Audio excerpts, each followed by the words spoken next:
Hello दोस्तों, आप सभी का हमारे यूट्यूब चैनल डीके पाठशाला में स्वागत है। तो दोस्तों, जैसा कि आपने थंबनेल देख ही लिया होगा, दोस्तों इस वीडियो में बात करने वाले हैं जो आपका लेखपाल का एग्जाम होने वाला है उसके बारे में कि लेखपाल परीक्षा की हम तैयारी कैसे करें। परीक्षा 2022। क्योंकि दोस्तों आपको पता होगा दोस्तों, आज आपका 16 अप्रैल हो चुका है। और दोस्तों अगर बात करें इसके एग्जाम डेट की, तो दोस्तों लेखपाल जो परीक्षा का एग्जाम है वो आपका जून के महीने में प्रस्तावित है, यानी जून के लास्ट में और यह आपका जुलाई में। लेकिन दोस्तों इतना जरूर मान लीजिए कि जो आपका एग्जाम है वो 15 जून से पहले नहीं होगा। 15 जून से पहले आपका एग्जाम नहीं होगा। यानी दोस्तों अभी भी अगर देखा जाए तो कम से कम दोस्तों आपके पास 60 दिन का समय बचा हुआ है। तो वही दोस्तों बात करने वाले हैं इन 60 दिनों में, बचे हुए 60 दिनों में कैसे हमको तैयारी करनी है, कितने घंटे पढ़ाई करनी चाहिए, ये कितने का टारगेट लेकर चलना चाहिए, पूरा बात करेंगे और कौन कौन सी बुक्स आपको पढ़नी चाहिए। तो चलिए शुरू करते हैं आज का वीडियो। और पहले तो साथ ही बता दूं दोस्तों आपको कि जो कुछ बच्चों को ये लगता है कि केवल आपका पेड कोर्स से इनका सिलेक्शन हो सकता है। तो दोस्तों ऐसा नहीं है। अगर देखिए आप सही से अच्छी बुक पढ़ोगे तो आपका बिना किसी कोचिंग के भी सिलेक्शन आपका हो सकता है। तो चलिए शुरू करते हैं। अब देखिए दोस्तों, यहाँ पर पहले हम बात करते हैं आपका एग्जाम पैटर्न के बारे में। तो देखिए दोस्तों, जो एग्जाम पैटर्न होगा इसमें आपको 4 पार्ट पूछे जाएंगे। सामान्य हिंदी आपका आएगा 25 क्वेश्चन 25 मार्क्स, गणित 25 क्वेश्चन 25 मार्क्स, सामान्य ज्ञान 25 क्वेश्चन 25 मार्क्स और ग्राम समाज एवं विकास 25 क्वेश्चन 25 मार्क्स। यानी दोस्तों टोटल आपके 100 क्वेश्चन पूछे जाएंगे 100 नंबर के। एक क्वेश्चन आपका 1 नंबर का होगा और 2 घंटे का आपको एग्जाम में समय दिया जाएगा।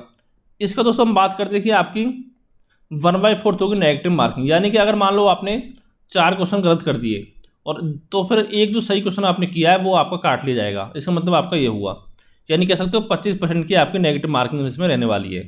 सबसे पहले दोस्तों हम बात करते हैं सामान्य हिंदी की। तो देखिए दोस्तों, यहाँ पर देखिए सिलेबस में क्या है आपका, समास है, पर्यायवाची है, विलोम शब्द, तत्सम तद्भव, संधियाँ, वाक्यांशों के लिए एक शब्द, लोकोक्ति व मुहावरे, वाक्य संशोधन, लिंग वचन कारक, काल, वर्तनी त्रुटि से संबंधित अनेकार्थी शब्द, अपठित गद्यांश पर आधारित प्रश्न। तो दोस्तों टोटल ये आपके इतने टॉपिक हैं जिनसे कि आपके 25 क्वेश्चन एग्जाम में पूछे जाएंगे। अब देखिए दोस्तों, बच्चे गलती यहाँ पर क्या करते हैं कि जैसे आपका पर्यायवाची हो गया, वाक्यांश एक शब्द हो गया, जब आपका पेपर होता है उससे 2 दिन पहले पढ़ना स्टार्ट करते हैं, सोचते हैं कि एक दिन में सारा पढ़ लें। तो लेकिन दोस्तों ये आपका इतना एक दिन में नहीं हो पाएगा। क्यों नहीं हो पाएगा? क्यों दोस्तों पर्यायवाची हो गया, विलोम शब्द हो गया, ये आपका ऐसा है। देखिए दोस्तों, आप डेली जो आपका 5-10 क्वेश्चन की प्रैक्टिस करते रहिए पर्यायवाची में, कि 5 नए आपने पर्यायवाची याद किए और फिर अगले दिन क्या करना है आपको, 5 नए तो याद करने हैं, जो पुराने आपने पढ़े हैं उनको भी आपको रिवाइज करते जाना है। तो इस तरह से आपको पढ़ना है। यानी कि हिंदी को आप 2 पार्ट में डिवाइड कर लीजिए। एक पार्ट देखिए दोस्तों आप कैसा होगा, जैसे आपको संधियाँ हो गई, ठीक है, लिंग वचन कारक काल के एक टॉपिक आप यहाँ से पढ़िए और एक टॉपिक दोस्तों आप यहाँ से पढ़ते रहिए, पर्यायवाची, विलोम शब्द, वाक्यांश शब्द, लोकोक्ति मुहावरे, ठीक है। अब दोस्तों बात करते हैं इसके लिए हमको बुक कौन सी पढ़नी है। तो पहले दोस्तों बता दूं आपको, देखिए जितने टॉपिक आपको दे रखे हैं सिलेबस में वही टॉपिक आपको तैयार करने हैं। यहाँ बच्चे दोस्तों क्या करेंगे, यहाँ पर अलंकार, ठीक है, रस, छंद, इनको तैयार करने लग जाते हैं। लेकिन दोस्तों लास्ट टाइम में पेपर हुआ था आपका, उस समय आपके सिलेबस में टॉपिक थे, लेकिन इस बार आपके सिलेबस में टॉपिक नहीं है। तो ये टॉपिक आपको नहीं पढ़ने हैं। अगर दोस्तों बुक की बात करें दोस्तों, जो भी आपके पास बुक उससे आप पढ़ सकते हो। देखिए अगर आपके पास लूसेंट की हिंदी की बुक है तो उसको भी दोस्तों आप पढ़ सकते हो, लूसेंट हिंदी, ठीक है। इसके अलावा कोई और बुक पढ़ने की आपको जरूरत नहीं है। और साथ ही दोस्तों जितने भी इसमें आपके क्वेश्चन दे रखे हैं एमसीक्यू चैप्टर के बाद में, वो सारे आपको सॉल्व करने हैं।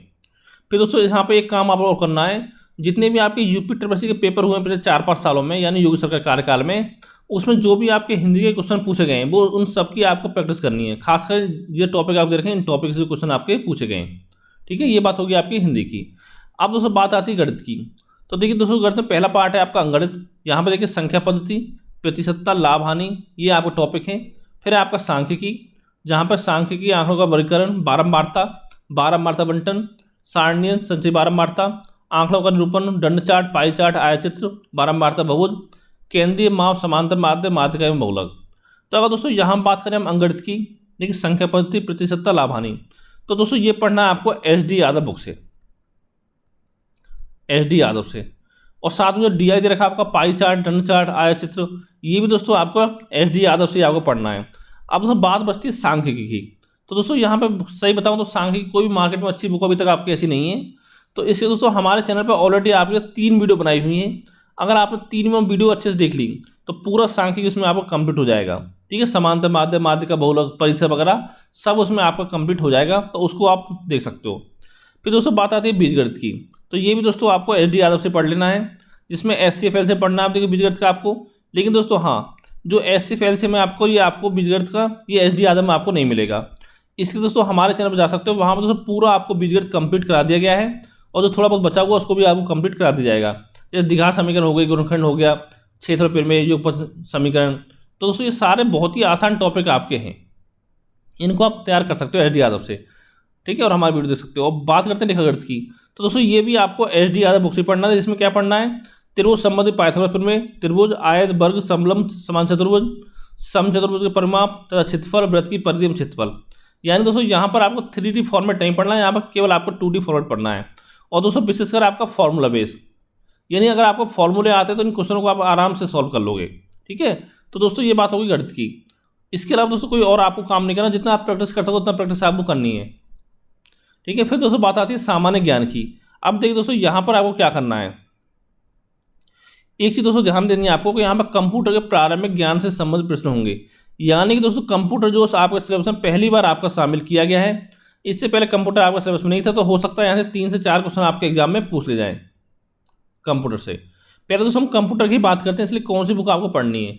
तो दोस्तों मार्केट में बुक आती है आपकी अरिहंत पब्लिकेशन, पतली सी बुक है आपकी अरिहंत पब्लिकेशन का कंप्यूटर, उसको आप पढ़ सकते हो, ठीक है।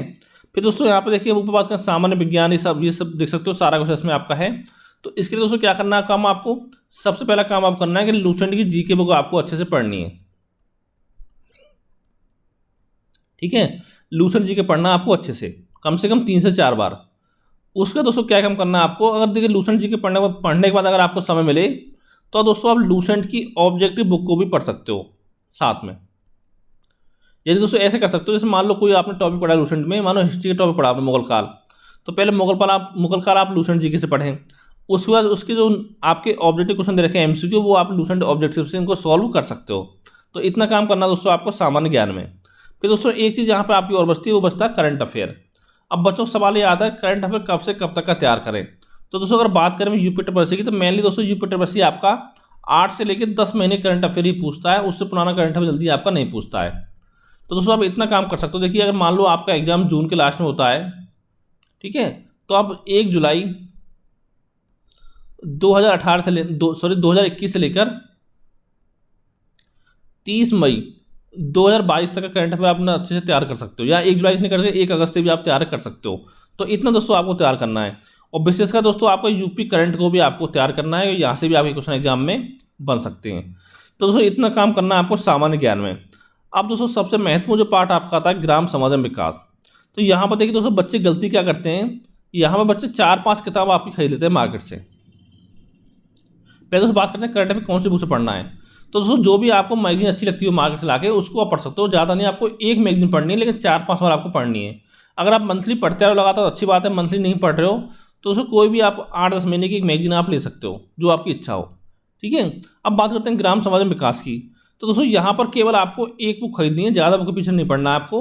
वो दोस्तों अरिहंत की बुक आती है आपकी ग्राम समाज में विकास की, और साथ ही जो भी इसमें आपके MCQ दे रखे हैं वो भी आपको सॉल्व करने हैं, ठीक है। इसी बुक को पढ़ना है आपको 4-5 बार। और देखिए बच्चे गलती क्या करते हैं कि 4-5 बुक खरीदते हैं मार्केट से और उनको एक बार भी नहीं पढ़ पाते सही से, फिर क्या होता है एग्जाम में कन्फ्यूजन होता है, भूल जाते हैं। तो ऐसा काम आपको नहीं करना है। और साथ ही दोस्तों ग्राम समाज में विकास में आपका UP GK भी आता है। तो वैसे दोस्तों UP GK आपको इसी बुक में मिल जाएगा अरिहंत की में। अगर इसके अलावा दोस्तों पढ़ना चाहते हो UP GK, तो दोस्तों एक बुक ले सकते हो, याद रखिए ले सकते हो आप घटना चक्र UP स्पेशल, और या ले सकते हो आप परीक्षा माड़ी UP GK के लिए। केवल दोस्तों इतना काम करना, जो दोस्तों मैंने बुक आपको बताई है केवल आपको उतना तैयार करना, उसके अलावा कोई भी बुक आपको पढ़ने की जरूरत नहीं है, आपका 100% सिलेक्शन होगा। अब दोस्तों बात करते हैं कितना अपना टारगेट लेके आपको चलना चाहिए। अगर देखिए दोस्तों आप जनरल कैटेगरी से बिलोंग करते हो, जनरल से या OBC से, तो दोस्तों आपको 80 से लेकर 85 नंबर के आसपास का अपना टारगेट चलना है, कि यानी कि नेगेटिव मार्किंग हटाने के बाद इतने नंबर के आसपास तो कम से कम आपको नंबर आने चाहिए। अगर इतने से कम दोस्तों आ रहे हैं तो सिलेक्शन का चांस आपका कम हो जाएगा, क्योंकि दोस्तों आपने देखा ही होगा जितने भी आपके आजकल एग्जाम हो रहे हैं उन सभी में आपकी कट ऑफ जो आपकी हाई जा रही है। चाहे दोस्तों आप UPSI की कट ऑफ देख लो, ठीक है, और ASI कट ऑफ देख लो, NTPC कट ऑफ देख लो, CBT में जो रिजल्ट है आपका, और चाहे दोस्तों आप लोअर PCS की कट ऑफ देख लो, UP SSC की जो आपकी 2019 की भर्ती थी। तो दोस्तों सभी एग्जाम में कट ऑफ आपकी हाई जा रही है। अब देखिए दोस्तों कल मैंने बताया कट ऑफ इतनी जाएगी, दोस्तों एक स्टूडेंट का आपका मैसेज आया कि UPSI से इतनी कम कट ऑफ गई है, इसमें नेगेटिव मार्क नहीं थे। तो दोस्तों यूपीएसआई के पेपर में और लेखपाल के पेपर में जमीन आसमान का फर्क देखने को आपको मिलेगा, क्योंकि दोस्तों जो यूपीएसआई का पेपर आता है वो आपका हाई लेवल का पेपर आता है, और जो आपका लेखपाल का आएगा वो दोस्तों इजी टू मॉडरेट लेवल का पेपर आपका पूछा जाएगा। ठीक है, तो यानी 80 से 85 के बीच में अपना टारगेट लेके चलना है अगर आप जनरल ओबीसी से बिलोंग करते हो, जनरल से या ओबीसी से, क्योंकि इसके आसपास आपकी कट ऑफ जा सकती है। इससे कम पर दोस्तों चांस आपका कम रहेगा। अब दोस्तों बात करते हैं कितने घंटे हमको पढ़ाई करनी है, टाइम टेबल कैसे बनाना है।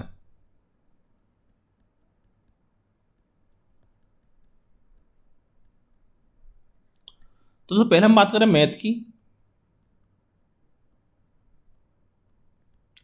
ये दोस्तों मैं बता रहा हूँ आपको आने वाले 60 दिनों की, कि 60 दिन में आपको 60 डेज में किस तरह से आपको तैयारी करनी है।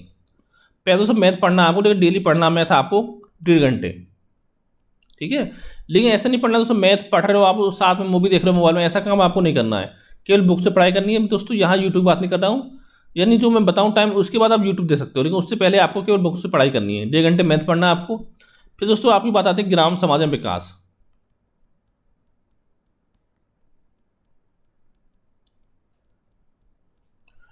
तो दोस्तों ये आपको 3 पार्टों में डिवाइड होता है ग्राम समाज विकास। एक तो आप ग्राम समाज हो गया, एक आप कृषि हो गया, एक आपका यूपी जीके हो गया। तो दोस्तों यहाँ पर मिलाकर आपको 1.5 घंटे पढ़ाई करनी है, या जैसे आपकी इच्छा हो उस तरह से आप इन पार्टों को डिवाइड कर सकते हो, यानी आधा घंटा यूपी जीके पढ़ो, आधा घंटा कुछ और पढ़ो। तो दोस्तों ये हो गया, यानी टोटल मिला के आपको 3 घंटे हो गए। तीसरा दोस्तों आपका आता है हिंदी, और दोस्तों 1.5 घंटे पढ़ना आपको हिंदी। ठीक है, अब दोस्तों ये नहीं कि लगातार 5 घंटे पढ़ रहे हो, एक घंटा पढ़ो, थोड़ा आराम ले लो, फिर आधा घंटा पढ़ो, फिर थोड़ा आराम ले लो 10-15 मिनट का। इस तरह से आपको पढ़ाई करनी है। अब देखिए दोस्तों यहाँ में 1.5 घंटे में क्या करना है आपको, तो 1 घंटा पढ़ना आपको, जैसे जो भी चीज़ आपको रटने वाली है, जैसे कि आपका पर्यायवाची हो गया, विलोम शब्द हो गया, तत्सम शब्द हो गया, वाक्यांश शब्द हो गया, लोकोक्ति मुहावरे हो गया, और आधे घंटे आप थ्योरी चीज़ पढ़ सकते हो, जैसे काल हो गया, ठीक है, वचन, कारक, ये सब आपको पढ़ना है। फिर दोस्तों आगे बात आती है करंट अफेयर की। तो दोस्तों करंट अफेयर बात की जाए तो यहाँ पर देखिए लगभग आपका आधा घंटा आप करंट अफेयर पढ़ सकते हो, 0.5 आवर, यानी कि 1/2 आवर, यानी 30 मिनट करंट अफेयर। फिर दोस्तों बात आती है कंप्यूटर की, और 30 मिनट दोस्तों आपको पढ़ना है कंप्यूटर, यानी दोस्तों 3 और 3 4.5 और 5 आपका 5.5 घंटे आपका ये हो गया है। अब दोस्तों बचा जो समय आपका उसमें दोस्तों पढ़ना है आपको लूसेंट जीके, यानी कि आपको जीके पढ़ना है, जो कि पढ़ना है आपको लूसेंट जीके से। ठीक है, और दोस्तों कम से कम मतलब 2 घंटे आपको लूसेंट जीके पढ़ना लगभग, और जितना दोस्तों हो सके आपको रिवाइज करना। आप देखिए बच्चे दोस्तों लूसेंट जीके में गलती क्या करते हैं कि जैसे आप मान लो हिस्ट्री पढ़ना स्टार्ट किया तो सोचते पहले हिस्ट्री कंप्लीट हो जाए, तो ऐसा आपको नहीं करना है कि 2 पेज आपने हिस्ट्री पढ़ लिए, 2 ज्योग्राफी पढ़ लिए, 2 आपने पॉलिटी पढ़ लिए, 2 आपने जनरल साइंस पढ़ ली। इस तरह से आपको पढ़ाई करनी है। ठीक है, तो कितने घंटे दोस्तों आपके 1.5 और 3 4.5 4.5 5 हो गया 5.5। ठीक है, यानी 7.5 घंटे आपका हो गया। यानी दोस्तों 7.5 घंटे अगर आपने डेली पढ़ाई कर ली 60 दिन तक, तो दोस्तों 100% आपका एग्जाम क्लियर हो जाएगा। और दोस्तों उसका जो भी आपको समय मिलता है एग्जाम के लिए, 10 दिन मिले, 15 दिन मिले, 20 दिन मिले, उसमें दोस्तों केवल आपको रिवीजन करना है, कुछ भी आपको नया उसमें नहीं पढ़ना है। तो इतना दोस्तों तैयार करना है आपको। और अगर दोस्तों कोई आपका सवाल हो तो नीचे कमेंट करके आप पूछ सकते हो। तो थैंक यू फॉर वॉचिंग।